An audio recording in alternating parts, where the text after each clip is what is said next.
മക്കളെ എല്ലാവരും സുഖമായിട്ടിരിക്കുന്നു. നമ്മളിന്ന് ഡിസ്കസ് ചെയ്യാനായിട്ട് പോകുന്നത് 9ാം ക്ലാസ്സിൻ്റെ ഫസ്റ്റ് അധ്യായമാണ്. Moving forward from the stone age എന്നാണ് നമ്മുടെ ചാപ്റ്ററിൻ്റെ പേര്. അപ്പം സ്റ്റാർട്ട് ചെയ്യുമ്പോൾ തന്നെ ഇങ്ങനൊരു വിവരണം നമുക്ക് കാണാനായിട്ട് പറ്റും. ഇന്ത്യയിൽ എന്തെല്ലാം കാര്യങ്ങളാണ് പറഞ്ഞിരിക്കുന്നത് നമ്മൾ ജസ്റ്റ് ഒന്ന് വായിച്ച് നോക്കിയാൽ മതി. അപ്പം മനുഷ്യരെയും അതുപോലെ മൃഗങ്ങളെയും വെച്ച് നോക്കുവാണെങ്കിൽ നമ്മൾക്കിടയിലുള്ള മെയിനായിട്ടുള്ള ഡിഫറൻസ് ഇൻ്റലിജൻസ് ആണെന്നുള്ള കാര്യം പറയുന്നുണ്ട്. അതുപോലെ തന്നെ ഈ ഒരു ഇൻ്റലിജൻസ് ഉള്ളത് കൊണ്ടാണ് പണ്ട് കാലഘട്ടത്തിൽ നിന്നും മനുഷ്യർ ഈ വലിയ ജന്തുക്കളെ, അതായത് വൈൽഡ് അനിമൽസിൽ നിന്നെല്ലാം രക്ഷപ്പെട്ടിട്ടുള്ളതെന്നാണ് നമുക്ക് അറിയാനായിട്ട് പറ്റുന്നത്. അതുപോലെ തന്നെ പ്രിമിറ്റീവ് ഹ്യൂമൻസിന് സ്പെഷ്യലായിട്ടുള്ള വെപ്പൺസും കാര്യങ്ങളും ഒന്നും ഉണ്ടായിരുന്നില്ല. അവർ ഫൈറ്റ് ചെയ്തിരുന്നതെന്ന് പറഞ്ഞാൽ എങ്ങനെയായിരുന്നു, അവരുടെ കയ്യിൽ കിട്ടിയിരുന്ന സ്റ്റോൺസിനെ അതുപോലെ തന്നെ വലിച്ചെറിഞ്ഞായിരുന്നു അവർ രക്ഷപ്പെട്ടിട്ടുണ്ടായിരുന്നത്. പിന്നീട് അവർ സ്റ്റോൺ കൊണ്ടുള്ള വെപ്പൺസ് ഒക്കെ ഉണ്ടാക്കിയിരുന്നു. ഏതൊക്കെയാണ് സ്റ്റോൺ കൊണ്ടുള്ള ആക്സസ്, സ്പിയേഴ്സ്, അങ്ങനെ ഒരുപാട് ഉപകരണങ്ങൾ അവർ ഉപയോഗിച്ചിട്ടുണ്ടായിരുന്നു എന്ന് പറയുന്നു. അതുപോലെ തന്നെ ഫൈൻ സ്റ്റോൺ നീഡിൽസ് മറ്റൊക്കെ അവർ ഉപയോഗിച്ചിട്ടുണ്ടായിരുന്നു. അതുപോലെ തന്നെ അന്നത്തെ കാലഘട്ടത്തിൽ അവർ ഉപയോഗിച്ചിരുന്ന ഇത്തരത്തിലുള്ള അനേകം ആയുധങ്ങൾ നമുക്ക് ലണ്ടനിൽ നിന്നൊക്കെ ലഭ്യമായിട്ടുണ്ട്. അതായത് കെൻസിംഗ്ടൺ ലണ്ടനിലെ മ്യൂസിയത്തിൽ നിന്നെല്ലാം നമുക്കിത് കിട്ടിയിട്ടുണ്ട് എന്നൊക്കെയാണ് ഇവിടെ ഈ ഒരു വിവരണത്തിൽ നിന്ന് നമുക്ക് മനസ്സിലാക്കാനായിട്ട് പറ്റുന്നത്. അത് നിങ്ങൾ ജസ്റ്റ് ഒന്ന് വായിച്ച് നോക്കിയാൽ മതി. നമ്മൾ ഇനി തൊട്ട് താഴെയായിട്ട് നമുക്ക് എന്തൊക്കെ കാര്യങ്ങളാണ് പറയുന്നതെന്നുള്ളത് നോക്കാം. നോക്കുകയും ഈ ഒരു ലെറ്റർ എന്ന് പറയുന്നത് ആർക്ക് അയച്ചതാ? Jawaharlal Nehru's letter from the fathers to his daughter. This letters refers to the life of primitive humans. ഇപ്പോൾ ജവഹർലാൽ നെഹ്റുവിൻ്റെ ഒരു ബുക്കാണ് ഏതെന്ന് പറഞ്ഞാൽ letters from a father to his daughter. അപ്പോൾ ഒരച്ഛൻ മകൾക്ക് അയച്ച കത്തുകൾ എന്ന് പറയുന്ന ജവഹർലാൽ നെഹ്റുവിൻ്റെ കൃതിയിലാണ് ഈ ഒരു ലെറ്ററിനെ കുറിച്ച് പറയുന്നത്. This letter refers to the life of primitive humans. ആദ്യകാല മനുഷ്യരെക്കുറിച്ചുള്ള ഒരു വിവരണമാണ് നമുക്കിവിടെ നിന്ന് മനസ്സിലാക്കാനായിട്ട് സാധിക്കുന്നത്. നോക്കിക്കേ, what does he say about the kind of tools that be used by humans to protect themselves from wild animals. അപ്പോൾ വൈൽഡ് അനിമൽസിൽ നിന്ന് രക്ഷ നേടുന്നതിന് വേണ്ടി അവരെന്തെല്ലാം തരത്തിലുള്ള ആയുധങ്ങളായിരുന്നു ഉപയോഗിച്ചിട്ടുണ്ടായിരുന്ന? Stone access ഉപയോഗിച്ചിട്ടുണ്ടായിരുന്നു. പിന്നെ എന്ത് ഉപയോഗിച്ചിട്ടുണ്ടായിരുന്നു? സ്പിയേഴ്സ് ഉപയോഗിച്ചിട്ടുണ്ടായിരുന്നു. പിന്നെ സ്റ്റോൺ നീഡിൽസും അങ്ങനെയൊക്കെയുള്ള കാര്യങ്ങളായിരുന്നു അന്നത്തെ കാലഘട്ടത്തിലുള്ള ആളുകൾ ഉപയോഗിച്ചിട്ടുണ്ടായിരുന്നെന്ന് നമുക്ക് മനസ്സിലാക്കാനായിട്ട് പറ്റും. ഇവിടെ നോക്കിയേ, what would be the purpose for which humans in that period used such tools. അപ്പോൾ അന്നത്തെ കാലഘട്ടത്തിൽ ഇത്തരത്തിലുള്ള ഉപകരണങ്ങൾ അവർ ഉപയോഗിച്ച് എന്തിനു വേണ്ടിയിട്ടൊക്കെ ആയിരിക്കും? ഫോർ പ്രൊട്ടക്റ്റിംഗ് ദംസെൽസ് ഫ്രം അനിമൽസിൽ നിന്ന് രക്ഷ നേടുന്നതിന് വേണ്ടിയിട്ട്. ഫോർ ഹണ്ടിങ്ങിന് വേണ്ടിയിട്ട്, അതായത് വേട്ടയാടുന്നതിന് വേണ്ടിയിട്ട്. പിന്നെ എന്തിനു വേണ്ടിയിട്ടായിരിക്കും? ഈ ഹണ്ടിങ്ങിലൂടെ കിട്ടുന്ന മാംസവും മറ്റുമൊക്കെ മുറിച്ച് കഴിക്കുന്നതിന് വേണ്ടിയിട്ടെല്ലാം അവർ ഇത്തരത്തിലുള്ള ആയുധങ്ങൾ ഉപയോഗിച്ചിട്ടുണ്ടായിരിക്കും.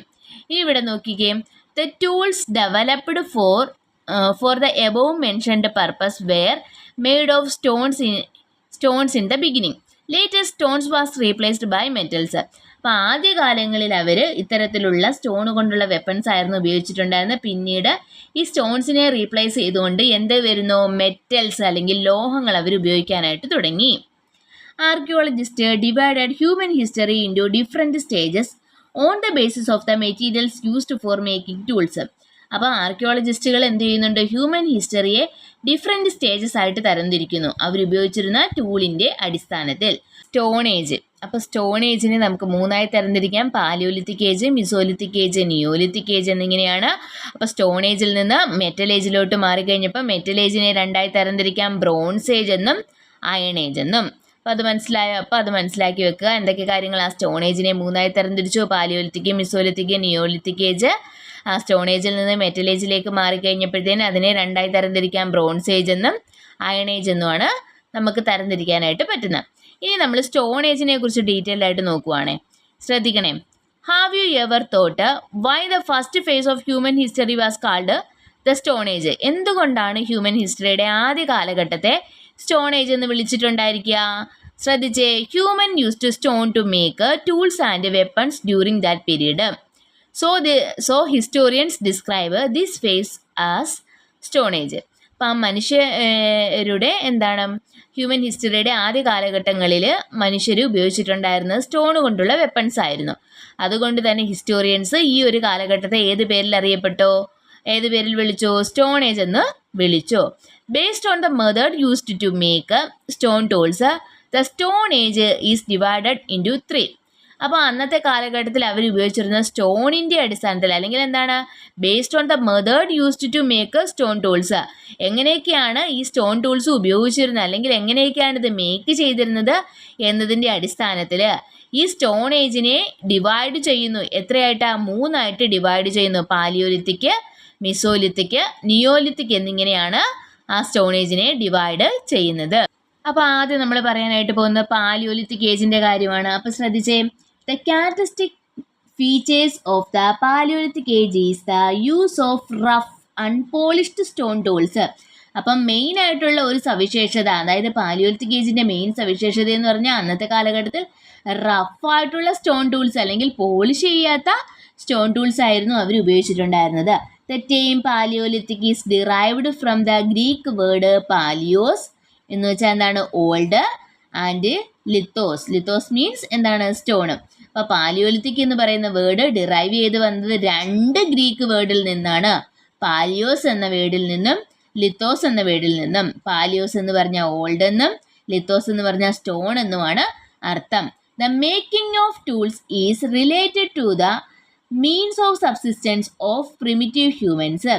അപ്പോൾ എന്താ പറയുന്നത്? ആദിമ മനുഷ്യരുടെ എന്താണ് അവരെന്തൊക്കെ ഏത് രീതിയിലാണ് ജീവിച്ചിരുന്നത്, എന്താണ് ജീവനോപാധികളുടെ അടിസ്ഥാനത്തിലാണ് എന്താണ് അന്നത്തെ കാലഘട്ടത്തിൽ അവർ പലതരത്തിലുള്ള ഉപകരണങ്ങളും മറ്റുമൊക്കെ ഉപയോഗിച്ചിട്ടുണ്ടായിരുന്നത്.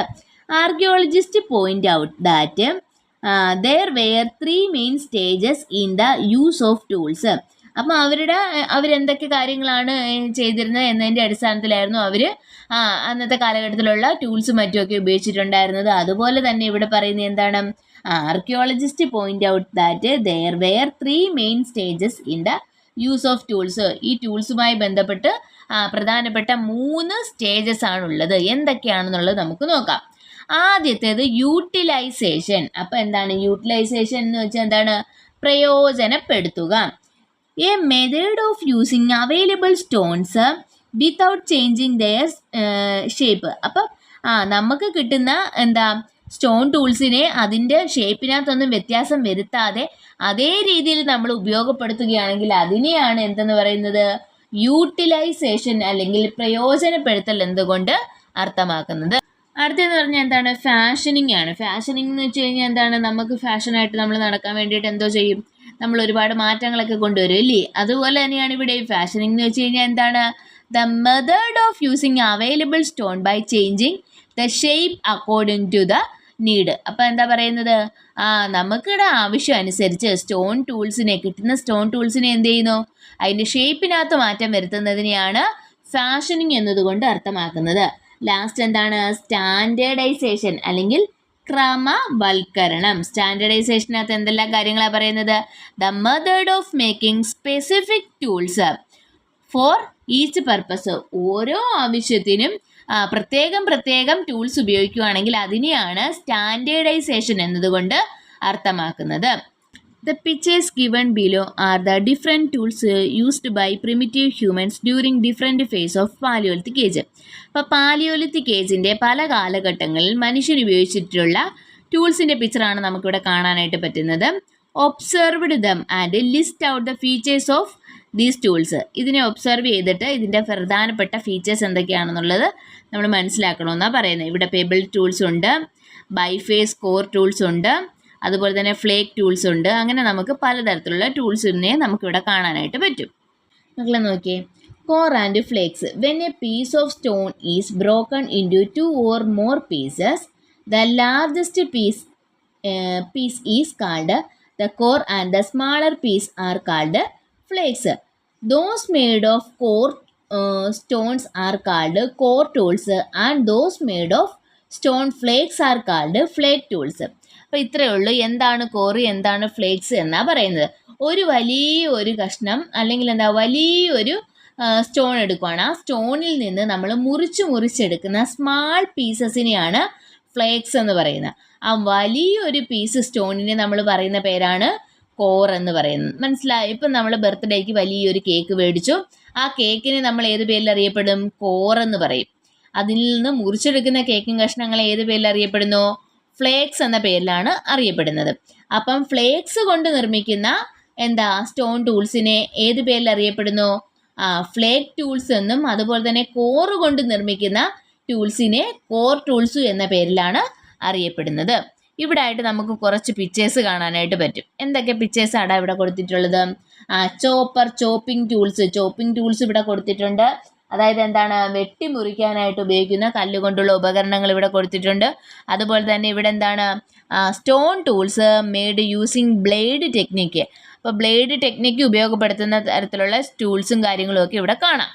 Towards the end of palaeolithic period human used tools made of bones in addition to stone tools. അപ്പം പാലിയോലിത്തിക് ഏജിൻ്റെ അവസാനത്തിൽ സ്റ്റോൺ ടൂൾസ് ഉപയോഗിക്കുന്നതിനോടൊപ്പം തന്നെ ബോൺസ് കൊണ്ടുള്ള ആയുധങ്ങളും മനുഷ്യർ ഉപയോഗിച്ചിട്ടുണ്ടായിരുന്നു. ഈ ഒരു പിക്ചർ ഒബ്സർവ് ചെയ്യുകയാണെങ്കിൽ നമുക്ക് എന്തെല്ലാം കാണാനായിട്ട് പറ്റും?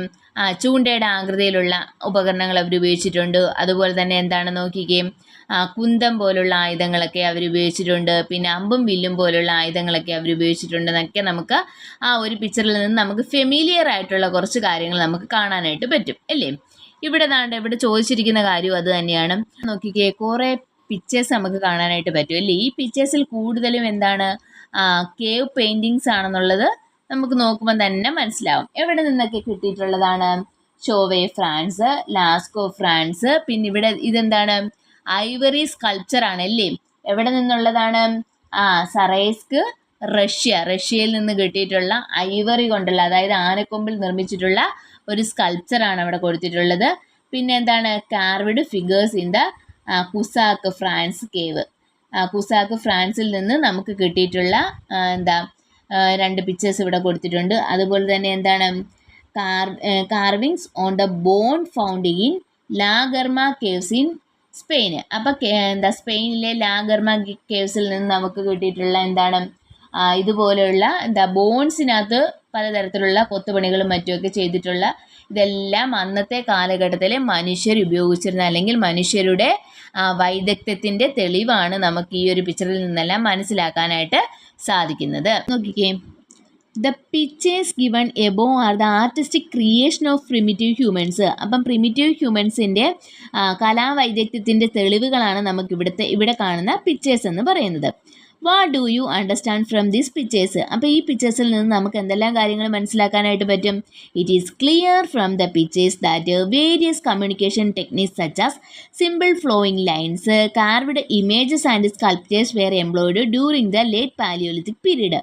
അപ്പോൾ അന്നത്തെ കാലഘട്ടത്തിൽ മനുഷ്യർ കമ്മ്യൂണിക്കേറ്റ് ചെയ്യുന്നതിന് വേണ്ടിയിട്ടാണ് ഇത്തരത്തിലുള്ള മാർഗങ്ങൾ ഉപയോഗിച്ചിട്ടുണ്ടായിരുന്നതെന്ന് മനസ്സിലാക്കാം. ആ പിക്ചേഴ്സിൻ്റെയൊക്കെ പ്രത്യേകത എന്തായിരുന്നു? സിമ്പിൾ ഫ്ലോയിങ് ലൈൻസ് ആയിരുന്നു. അതായത് വളരെ ലളിതമായിട്ടുള്ള വരകളായിരുന്നു, ഒഴുക്കൻ വരകളായിരുന്നു ഉണ്ടായിരുന്നത്. അതുപോലെ തന്നെ കാർവ്ഡ് ഇമേജസ്, അതായത് കോറിയിട്ട ചിത്രങ്ങളായിരുന്നു. പിന്നെ സ്കൾപ്ചേഴ്സ് ഒക്കെ ചെയ്തിട്ടുണ്ട്, ശില്പങ്ങളൊക്കെ ചെയ്തിട്ടുണ്ട്, അവർ ഉപയോഗിച്ചിട്ടുണ്ടായിരുന്നു എന്നാണ് പറയുന്നത്. എന്തിനു വേണ്ടിയിട്ടായിരുന്നു? അവർ കമ്മ്യൂണിക്കേറ്റ് ചെയ്യുന്നതിന്, അവർ പരസ്പരം അങ്ങോട്ടും ഇങ്ങോട്ടും കമ്മ്യൂണിക്കേറ്റ് ചെയ്യുന്നതിന് വേണ്ടിയിട്ടാണ് ഇതെല്ലാം ഉപയോഗിച്ചിട്ടുണ്ടായിരുന്നത്. Archaeologist are of the opinion that the depiction of animals. എവിടെ നിന്നൊക്കെ അനിമൽസിൻ്റെ പിക്ചേഴ്സ് കിട്ടിയിട്ടുള്ളത്?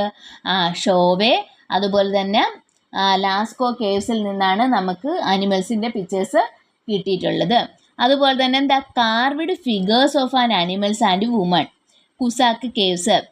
അപ്പോൾ കുസാക്ക് കേവ്സിൽ നിന്ന് നമുക്ക് അനിമൽസിൻ്റെയും സ്ത്രീകളുടെയൊക്കെ പിക്ചർ വരച്ചിട്ടുള്ളത് നമുക്ക് കാണാനായിട്ട് പറ്റും. അതുപോലെ ആൻഡ് ദ വീനസ് ഫിഗർ, സറൈസ്ക് റഷ്യയിൽ നിന്ന് വീനസ് ഫിഗർ കിട്ടിയിട്ടുണ്ട്. Are related to the rituals and beliefs. അപ്പോൾ അതെന്ന് പറഞ്ഞാൽ റിച്വൽസുമായിട്ടും ബിലീവ്സുമായിട്ടൊക്കെ ബന്ധമുള്ളതാണെന്നാണ് പറയപ്പെടുന്നത്. The carvings on bone found in La Garma caves in Spain are evidence of human artistic skill of that time. അപ്പോൾ ലാഗർമ ഗുഹയിൽ നിന്ന് കിട്ടിയിട്ടുള്ളത് ഈ ബോൺസിൽ അവർ ചെയ്തിട്ടുള്ള ഈ കൊത്തുപണികളെല്ലാം അന്നത്തെ കാലഘട്ടത്തിലുള്ള മനുഷ്യരുടെ ആർട്ടിസ്റ്റിക് സ്കില്ലിൻ്റെ എവിഡൻസ് ആയിട്ടാണ് കരുതപ്പെടുന്നത്. Various colours were used to draw the cave paintings. അപ്പോൾ കേവ് പെയിൻറ്റിങ്സ് വരയ്ക്കുന്നതിന് വേണ്ടിയിട്ട് പലതരത്തിലുള്ള കളേഴ്സ് അവർ ഉപയോഗിച്ചിട്ടുണ്ടായിരുന്നു. These colours were made by grinding plants, tree bark and fruits and mixing with the red stone powder. അപ്പോൾ ഈ കളറൊക്കെ അവർ എങ്ങനെയൊക്കെയായിരുന്നു ഉണ്ടാക്കിയിട്ടുണ്ടായിരുന്നത്? പ്ലാന്റിൽ നിന്നും അതുപോലെ തന്നെ എന്താണ് ട്രീ ബാർക്ക്, അതായത് മരത്തിൻ്റെ തോല്, ഫ്രൂട്ട്സ്, അതുപോലെ തന്നെ റെഡ് സ്റ്റോൺ പൗഡറൊക്കെ മിക്സ് ചെയ്തായിരുന്നു അവർ കളറ് ഉണ്ടാക്കിയിട്ടുണ്ടായിരുന്നത്. Such pictures were drawn on the inner walls of the caves where sunlight could not reach. അപ്പോൾ എന്താണ് ഈ പിക്ചേഴ്സ് എല്ലാം വരച്ചിട്ടുണ്ടായിരുന്ന കേവ്സിൻ്റെ ഇന്നർ വാൾസിലായിരുന്നു, അകത്തുള്ള വാൾസിലായിരുന്നു വരച്ചിട്ടുണ്ടായിരുന്നു, അകത്തുള്ള ഭിത്തികളിലായിരുന്നു വരച്ചിട്ടുണ്ടായിരുന്നു. അവിടെ സൂര്യപ്രകാശം എത്തിയിട്ടുണ്ടായിരുന്നില്ല. These stones carvings were made using stone needles and sharp edged weapons. അപ്പോൾ ഇത് വരച്ചിരുന്നത് എങ്ങനെയൊക്കെ കൊണ്ടായിരുന്നു? നല്ല സ്റ്റോൺ കൊണ്ടുള്ള നീഡിൽസ് വെച്ചും ഷാർപ്പ് എഡ്ജഡ് ആയിട്ടുള്ള വെപ്പൺസ് വെച്ചായിരുന്നു അവർ ഇത്തരത്തിലുള്ള ചിത്രങ്ങളെല്ലാം വരച്ചിട്ടുണ്ടായിരുന്നത്. Paintings can also be seen on the ceilings of the caves. കേവ്സിൻ്റെ സീലിങ്സിലും ഇത്തരത്തിലുള്ള ചിത്രങ്ങൾ നമുക്ക് കാണാനായിട്ട് പറ്റുമായിരുന്നു. Such pictures and sculptures are considers to be the evidence of the intellectual and technical skill attained by primitive humans. അപ്പോൾ ഇതെല്ലാം തന്നെ അന്നത്തെ കാലഘട്ടത്തിൽ ഉണ്ടായിരുന്ന മനുഷ്യരുടെ എന്തിൻ്റെയൊക്കെ എവിഡൻസ് ആയിട്ടാണ് പറയുന്നത്? ഇൻ്റലക്ച്വൽ, ബുദ്ധിപരമായിട്ടുള്ളതും അതുപോലെ തന്നെ അവരുടെ ടെക്നിക്കലായിട്ടുള്ള ഒക്കെ സ്കില്ലിൻ്റെ ഒരു എവിഡൻസ് ആയിട്ടാണ് കണക്കാക്കുന്നത്. Let's see what information could be gathered on the human life from the tools and art of palaeolithic age. അപ്പോൾ പാലിയോലിത്തിക് ഏജിലെ ഉപകരണങ്ങളിൽ നിന്നും അവരുടെ കലകളിൽ നിന്നുമൊക്കെ നമുക്ക് എന്തെല്ലാം വിവരങ്ങളാണ് ലഭ്യമാകുന്നത് എന്നുള്ളത് നമുക്ക് നോക്കാം. ഇവിടെ നോക്കിക്കേ, പാലിയോലിത്തിക് ഏജ്. അപ്പോൾ പാലിയോലിത്തിക് ഏജിൻ്റെ പ്രധാനപ്പെട്ട സവിശേഷതകൾ പരീക്ഷയ്ക്ക് ചോദിക്കാം. അപ്പോൾ ഇതിനകത്തുനിന്ന് കുറച്ച് പോയിന്റുകൾ നമ്മൾ പഠിച്ചേ പറ്റത്തുള്ളൂ. അപ്പോൾ ആദ്യത്തെ പോയിന്റ് എന്താണ്? Used rough stone tools. അവർ എങ്ങനെയുള്ള ടൂൾസ് ആയിരുന്നു ഉപയോഗിച്ചിട്ടുണ്ടായിരുന്നത്? റഫായിട്ടുള്ള സ്റ്റോൺ ടൂൾസ്, അതായത് പരുക്കൻ ആയുധങ്ങൾ, കല്ലുകൊണ്ടുള്ള പരുക്കൻ ആയുധങ്ങളായിരുന്നു അവർ ഉപയോഗിച്ചിട്ടുണ്ടായിരുന്നത്. Live in caves and open spaces. അവർ ജീവിച്ചിരുന്ന എവിടെയൊക്കെയായിരുന്നു? കേവ്സിലും അതുപോലെ തന്നെ തുറസായ സ്ഥലങ്ങളിലുമായിരുന്നു അവർ ജീവിച്ചിട്ടുണ്ടായിരുന്നത്. Hunting and gathering were the means of livelihood. അപ്പോൾ അവരുടെ മെയിനായിട്ടുള്ള ജീവിത മാർഗം എന്ന് പറഞ്ഞാൽ എന്താണ്? ഹണ്ടിങ്. ഹണ്ടിങ് എന്ന് വെച്ച് കഴിഞ്ഞാൽ എന്താണ്? വേട്ടയാടുകയും അതുപോലെ തന്നെ ആഹാരം ശേഖരിക്കുകയും ചെയ്യുകയായിരുന്നു ഇവരുടെ മെയിനായിട്ടുള്ള ഒരു ലൈവ്ലിഹുഡ്, അല്ലെങ്കിൽ എന്താ ജീവന ഉപാധികൾ അല്ലെങ്കിൽ ജീവന മാർഗങ്ങൾ എന്ന് പറയുന്നത്. Bands were the basic unit of society. Bands ആയിരുന്നു എന്താണ്? സമൂഹത്തിൻ്റെ ഏറ്റവും ബേസിക് ആയിട്ടുള്ള യൂണിറ്റ് എന്ന് പറയുന്നത്.